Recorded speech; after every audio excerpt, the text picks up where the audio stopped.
The second exercise in the series is called a quad set or quadriceps set. So this muscle of the upper thigh is called the quadriceps muscle. It's made up of 4 separate muscles.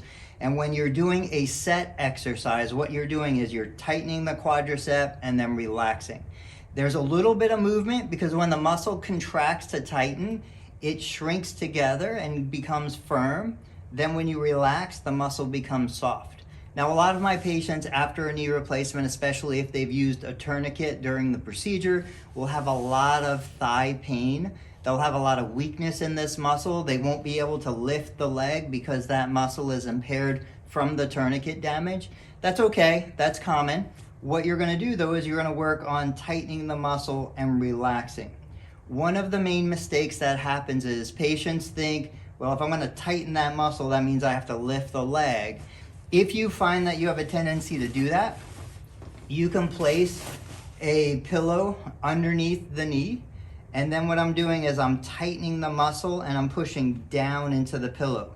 Pushing down into the pillow will tighten the glute and the hamstring as well, but it's one way to activate the quad muscle without thinking of flexing the hip.